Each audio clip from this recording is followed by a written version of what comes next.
탄핵 가결 이후의 상황에 대해서도 한번 얘기를 좀 해봐야 될 것 같은데요. 만약에 탄핵이 가결이 된다 그러면 국민의힘의 최고위원들이 전부 다 그만두고 사퇴하고 이 한동훈 대표를 몰아내겠다 이런 얘기가 있다면서요. 그건 그전부터 나온 시나리오인데 표를 세봐도 한동훈 대표가 동의하지 않으면 표가 모자라는 상황이어서 아마 시도는 하고 지금 같은 망극한 일, 그러니까 자기들은 그걸 헌정 질서 중단 사태라고 표현하잖아요. 전혀 아닌데 헌법 질서 안에 있는 건데 오히려 헌법 질서를 회복하기 위한 국민적 노력을 국회에서 한 것뿐인데 그렇게 얘기하면서 지도부 총사퇴 뭐 이런 얘기들을 많이 하겠죠. 하면서 한동훈을 날리고 그러면 비대위 체제가 되는데 비대위는 당연히 권성동이 자기가 하면서 권성동의 일극 체제 뭐 이런 걸 만들려고 시도하겠죠. 근데 시도대로 될지는 좀 의문입니다. 지금 김태호 의원이 사실은 원내대표로 그러니까 후보로 나왔다가 한동훈 계에 있는 의원들부터 4월은 4표를 받았다는 거예요. 권성동 의원에게 그러니까 106명 중에서 한 절반 정도, 그러니까 3대2 정도, 그러니까 2대1 받았죠. 2대1 정도. 예, 그러니까 한동훈 계에서 사람들보다는 한 2배 정도 되는 사람들이 권성동 원내대표를 이제 뽑은 셈이거든요. 근데 역으로 생각해 보면 어쨌든 한동훈 표가 한 30표 정도는 된다는 거 아닙니까? 그만큼 안 돼요. 그것도 안 돼요? 김태호 원래 자체 자기 표가 있고요. 아. 예, 그렇게 보셔야 되고요. 제가 이제 계속 그런 예측을 했습니다. 탄핵 계엄령 나올 때부터 이런 이야기했는데 탄핵 끝나고 나면 무조건 개헌은 들고 나올 겁니다. 권성동은. 개헌 얘기 계속 해요. 개헌 이야기 네, 무조건 지금도 들고 하고 나올 겁니다. 있어요. 개헌 네. 이야기 들고 나오는 이유가 개헌 이야기를 들고 나와야지 시간을 끌 수가 있고 그다음에 야권을 분열시킬 수 있고 이른바 반 이재명 연대를 만들어낼 수가 있거든요. 그래서 개헌 이야기를 아주 크게 끄집어낼 겁니다. 요거는 준비된 수순입니다. 그들의. 다행히 이제 개헌 이야기가 나온다는 것은 탄핵은 통과될 수밖에 없다라고 자기들도 인지하고 있다라는 그런 하나의 또 반증이기도 합니다. 알겠습니다. 자, 그리고 국민의힘 박준태 의원이 오늘 긴급 현안 질문을 하는 도중에 이번 내란 사태는 야권이 선동한 거 아니냐 이런 취지의 말을 해가지고 또 아주 난리가 났었는데 한번 보겠습니다.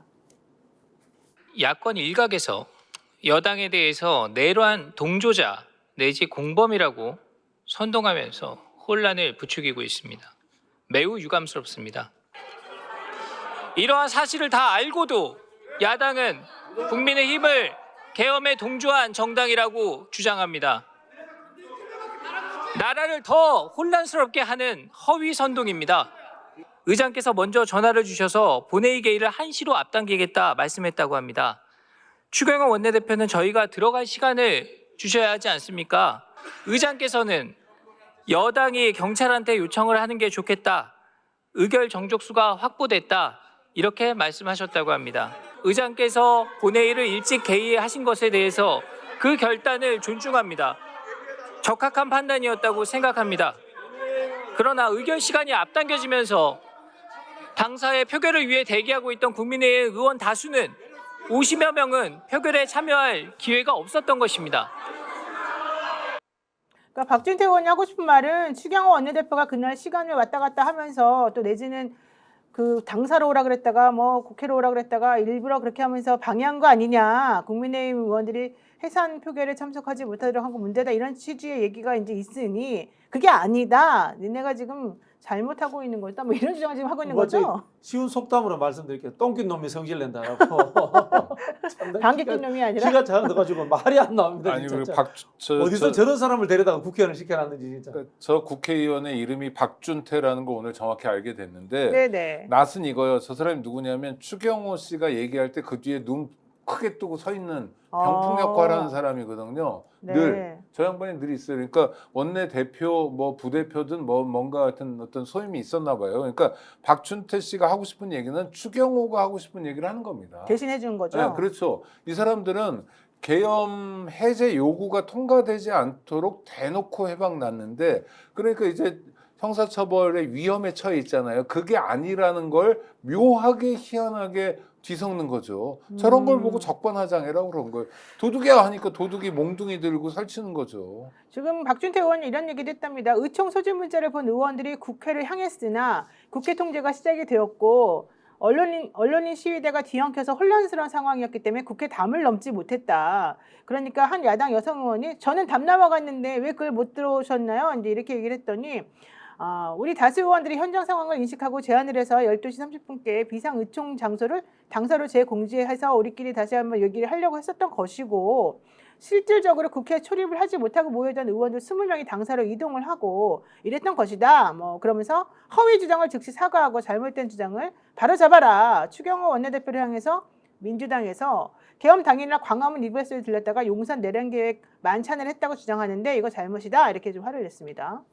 아니 핵심은 추경호 씨는 국회 안에 있는데도 자기 방에 있으면서 표결에 참여하지 않았고 끝까지 표결 시간을 늦춰가지고 네. 계엄군이 국회의원들을 윤석열 표현이면 빌리면 끌어내도록 말미를 주고 시간을 줬던 내란 동조자잖아요. 내란 동조자의 부하예요. 박준태라는 사람은.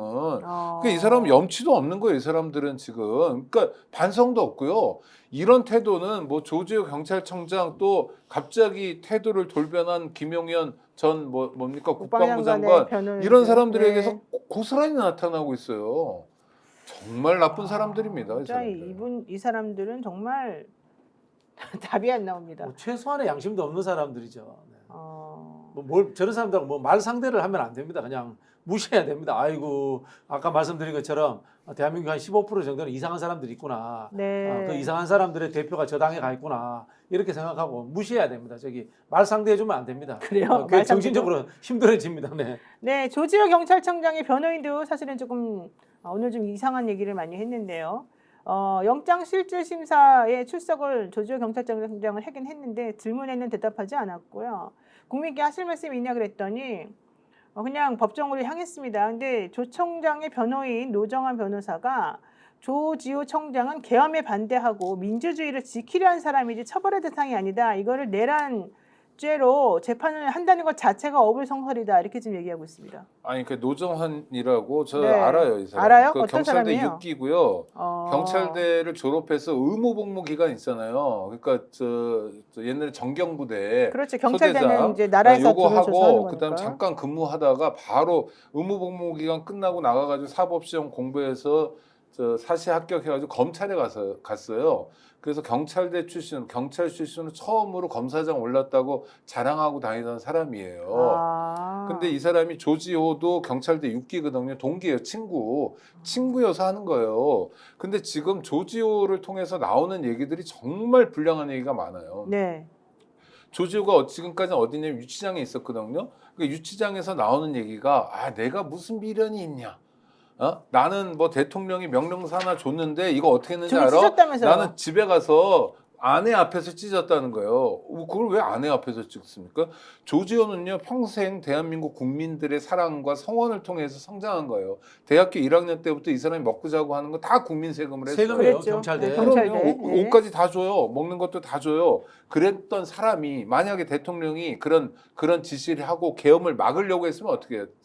대통령이 안 돼요 하고 누구 말대로 바짓가랑이 끌고 하든지 그래도 안 되면 어떻게 됩니까? 네. 경찰청에 들어와서 기자간담회 해야죠. 그렇죠. 그리고 그거를 그 앞에서 찢어야죠. 국민들 앞에서. 그렇죠. 그러니까 증거를 다- 남겨놔야죠, 사실은. 다 거짓말이에요. 다 거짓말. 그다음 이 사람 특히 용서할 수 없는 게 자기 먼저 알았잖아요. 계엄 이전에. 그래서 경찰력으로 국회를 봉쇄하라고 사전에 지시했습니다. 그러니까 국회 경비대가 지키는 경력 있잖아요. 그거보다 훨씬 많은 숫자가 국회를 봉쇄하게 했고요. 네. 그리고 국회에서 뭐라고 그랬습니까? 전 국민 앞에서. 자기 몰랐다. 거짓말했죠. 몰랐다고. 거짓말한 거죠. 네, 거짓말했죠. 뻔뻔하게. 정말 여태까지 경찰이 나쁜 짓을 많이 했어요. 고문도 하고 뭐 별의별 짓 군인들 뭐 이런 일 뭐 많이 했는데 그래도 내란을 한 적은 없잖아요. 대한민국 경찰이. 그럼요. 이 조지호라는 사람은 대한민국 경찰을 내란의 수렁에 빠뜨린 사람이에요. 맞습니다. 근데 자기 친구 변호인이라 데려와가지고 아닌 척하고 뭐 아내 앞에서 용감했다 이런 얘기만 하고 뭐 세 번이나 뭐 정말 반대했다는 저질이에요. 식으로. 네. 온돌 장군이야? 아니 앞에서 용감하게. 온달 말고 온돌 장군. 네. 그러니까. 조지호 경찰청장 그리고 김봉식 서울청장에 대해서 형법상 내란 중요 임무 종사 혐의로 경찰이 구속영장을 신청을 했고요. 남천규 영장 전담 부장판사 심리로 오늘 영장 실질 심사가 진행이 됐습니다.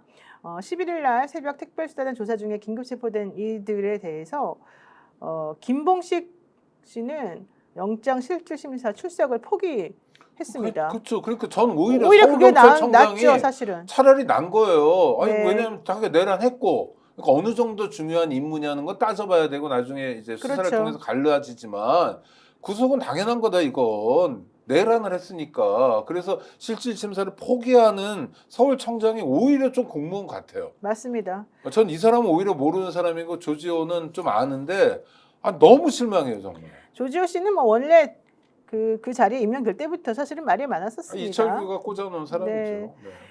경찰은 어쨌든 이 둘이 계엄령 발령 전에 윤석열 대통령하고 안전과학에서 만나 계엄령 기획에 관여하고 국회를 통제하는 방식으로 계엄 집행을 도왔다라고 지금 얘기하고 있고요. 조지호 청장의 경우는 특히 선관위에 경찰력을 보내가지고 계엄 집행에 협조했다라고 지금 보고 있습니다.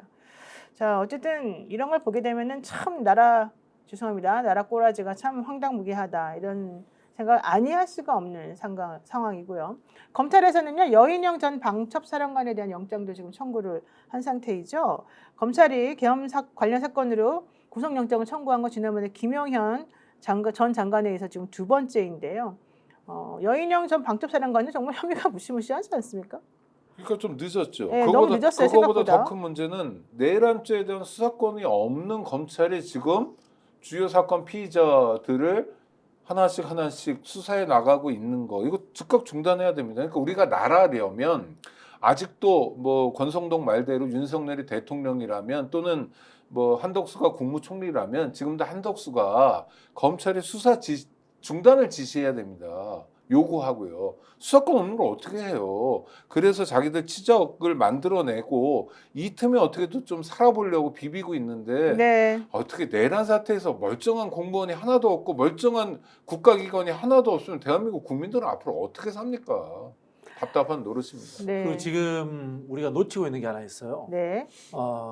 방첩사 쪽하고 국가수사본부하고 사전에 통화한 사람이 있다라는 이야기가 계속 나오고 있잖아요. 즉 이야기가 뭔가 하면요. 네. 제가 이 군 전문가들 뭐 이럴 때는 부승찬 의원이라든가 뭐 다른 의원들도 있고 또 국방위 전문위원들 이런 사람들하고 이야기를 나눠보니까요. 네. 방첩사가 종합적인 이 쿠데타 계획을 세울 만한 능력이 안 된답니다. 사실 이런 거를 세울 수 있는 잘 세우는 데는 옛날로 치면은 국정원이래요. 옛날로 치면 국정원이고 또는 경찰 쪽에서 뭔가 도움을 주지 않으면 이런 종합적인 계획을 세울 수가 없대요. 그래요? 쉽게 말하면은 윤석열이 종합 컨트롤 타워로서 하나하나 시키는 구조지 않습니까 지금. 네. 김용현은 군 쪽에만 하고 있고요. 그러면 윤석열이 군과 경찰 모두에게 종합적인 지시를 내릴 수 있도록 누군가가 기획서를 써줬을 거 아니냐라는 거예요. 기획서를. 종합적인 기획서를.